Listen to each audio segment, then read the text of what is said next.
So this is a tour of my altered book that I did in our multimodal class, and I wanted to walk you through it so you could see in detail the exploration of what occurs throughout the process. It's really interesting. So to create an altered book, you simply go to the Goodwill or the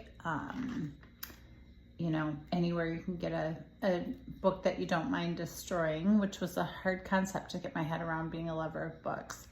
I chose Experience, Strength, and Hope, which happens to be one of the Alcoholics Anonymous literature books, but I thought the title spoke to what drove me to get into the counseling profession, and then specifically the expressive arts. So you take the book at first and you create a cover, add elements you choose. I just chose to kind of cover mine with a gold metallic paint and some washi tape. But the fun part comes when you start destroying the book and altering it. So within the first session, you would go through and just kind of rip out pages here and there so that you have some room to create more volume for what you're going to put in your book.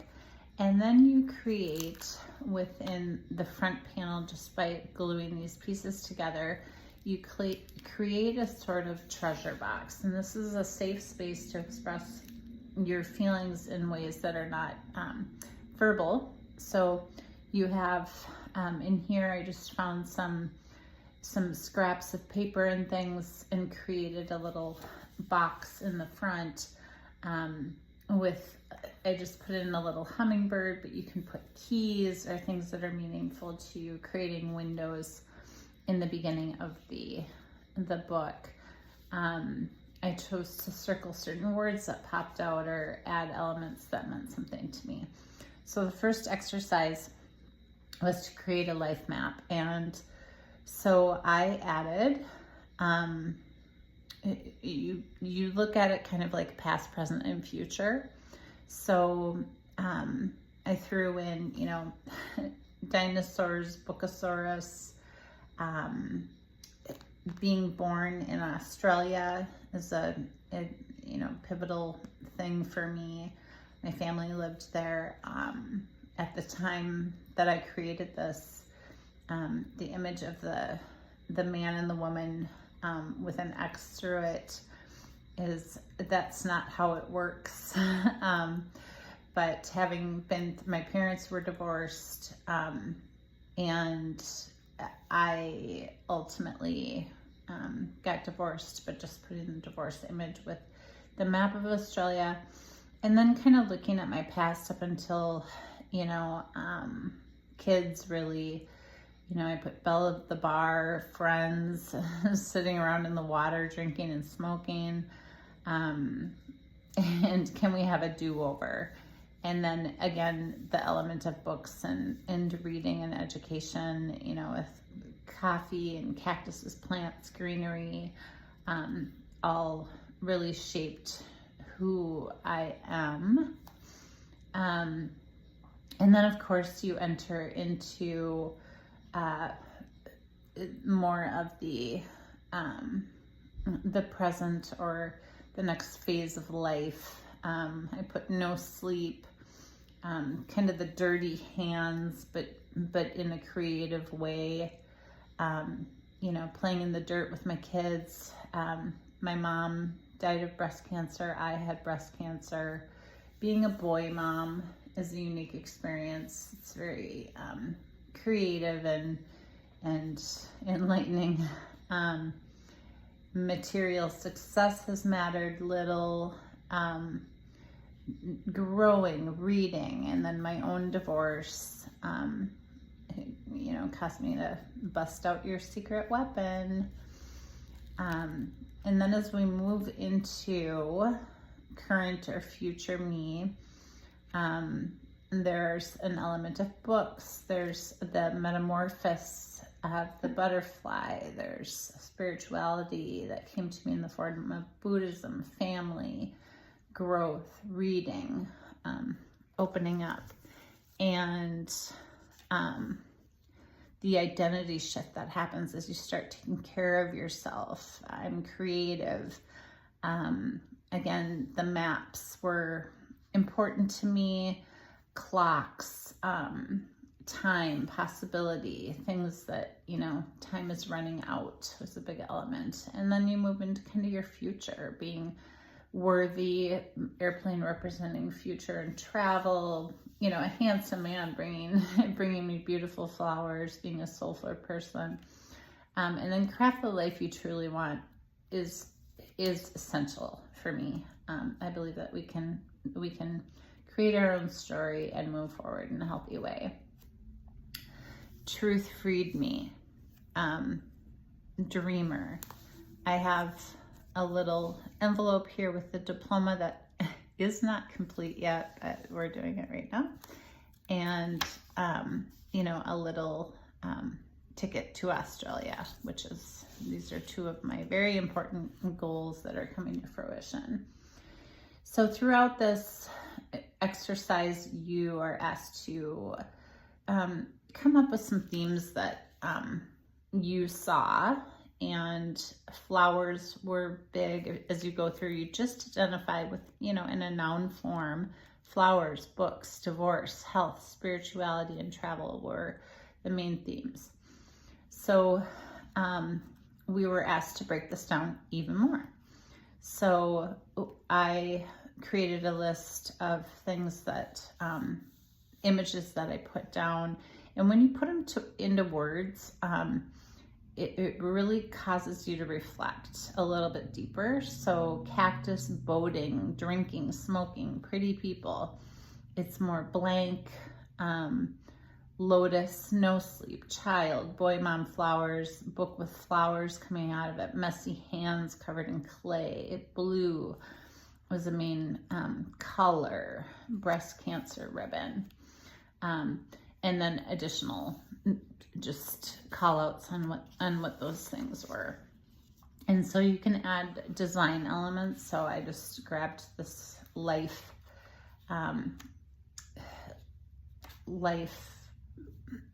word, but then we were asked to kind of create something that, how are you feeling about your life right now was another experiment. And this was kind of representative of just a crazy tornado of things. It was unpredictability. Male puberty was something that I had not encountered.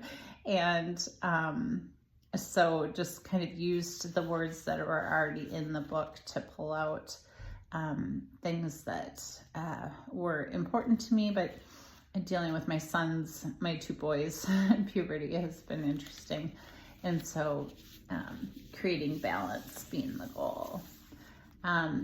Educated agnostic is really an interesting piece of this book for me personally. It relates to my spirituality. Now, from the stress tornado exercise, we were then prompted to try to, create some form of art that made sense to us. And mine was, a tornado, life with boys, money, everything being unpredictable.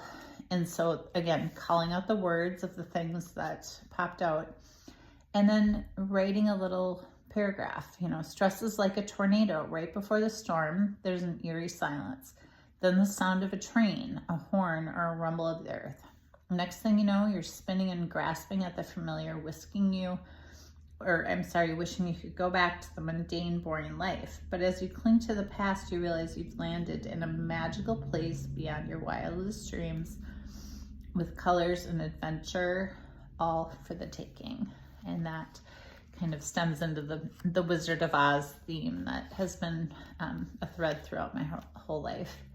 Heart words.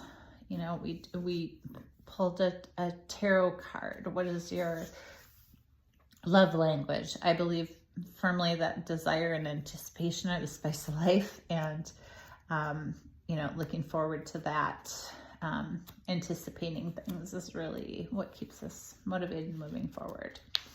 So we were given 5 minutes to do a brain dump, and I just wrote about how I want to write about how much better life is now, how I've overcome so much, and how I'm a better mother because of it. The conversations I'm having with my kids are monumental, and I'm glad I'm not drinking. I am one of the grateful alcoholics, and I don't ever crave the drink anymore, but I do crave the escape. I go shopping or try to get out of my head through my body. I definitely have struggled with this lately, with spring being here and the energy in the air, full moon, lunar eclipse, and the energy that comes with all the celestial energy. My anxiety spikes, and it's especially taxing when I'm the one speaking. If I'm listening or I feel that the other person is in control, then I can relax. I don't trust myself. Now you'll notice through that brain dump, I learned a lot about myself. And then as I reread this, I'm grateful for what I have in my life, and I'm proud of myself and my boys. And I'm definitely affected by the universe and the moon energy, which was, kind of illuminating and solidifying. And then, just another prompt was to create an image of kind of future state, what you're hoping for. And it just, vines and flowers spoke to me, and the weeping hearts. Grow, bloom, open up, movement, tree pose, grounded at my own pace, swaying and adjusting to stay planted. Rewriting is a big concept for me. And pulling this out, it helped me create metaphors for, how I cope and deal with life. So hopefully this can leak into the client's personal growth as well. I do have a piece in here about rewriting rather than reparenting. I think reparenting can be triggering in some aspects when you, I know that human growth and development is a very important concept, but I also believe that we're born inherently as a unique individual. And we talk about reparenting as a way to shed our maladaptive, pre-programmed ideas about who we should be. But I like the concept of rewriting rather, with multimodal experiments like tree pose, mountain pose, any guided imagery with roots, plants, beginnings of the earth, stability. You can use visuals, images of rooted trees, structures in nature, and you can use all different modalities. So paint, photography, drawing, sketching, drums, all of that. And then in our next class, we were just asked to kind of just throw down something that you were feeling. And the number 7 was just screaming, and happens to be a high energy number, but it also happens to be, my birthday is July 7th, 1973. So 777 is my lucky number. And things we're excited and inspired about. I was able to draw a picture of Massachusetts on my trip to Boston, and just put that down in a visual. We were asked prompt future potential, sitting across from another human being in a nature-like environment, having discussions that are meaningful. Draw an image of something you struggle with. At the time, I was gaining weight, entering menopause, had gone through breast cancer. My body image and aging. I had no idea how to even lose 1 pound. And then this is week 5, inspiring forward movement within the therapeutic process. And when we're inspired or excited, it's higher pitched. We explored sound, potential future, feeling down and heavy and feels like a sigh or a grunting or that type of thing. So we did a movement exercise where we were prompted to just move our bodies in any way that felt good to us while she played. It was kind of a Indian yoga music. My belly was pushing out a lot of air, felt good to release and get my blood flowing. Went into plank, down dog. My ankles were loosening up, my back was feeling the stretch, and I got a huge release in forward fold sun salutations. Yoga feels so good. Why don't I do this every morning? Then we did an exercise where we were to immerse ourselves in nature for 15 minutes and then write down what we saw. And because I was feeling dysregulated at the time, there was definitely a release and relief, and laying in the grass, just looking up at a tree. So I grabbed a leaf and did a simple shadow of it with using a crayon. And so the concept of ecotherapy was introduced to me, and go out and play was my big takeaway. And then you work into more of just your creative things that are meaningful to you. With one of our clients, we were prompted to draw a picture of their worldview. And this was really interesting because I drew it and my client drew it.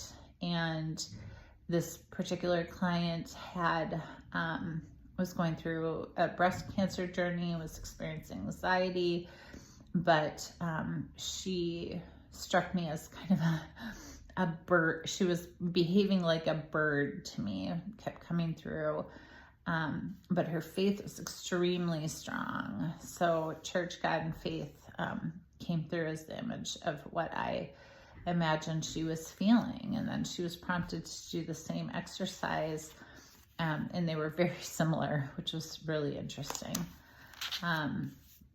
There's a lot of information about here on, if finding poetry, or this is the hole in the sidewalk idea that a lot of our professors have,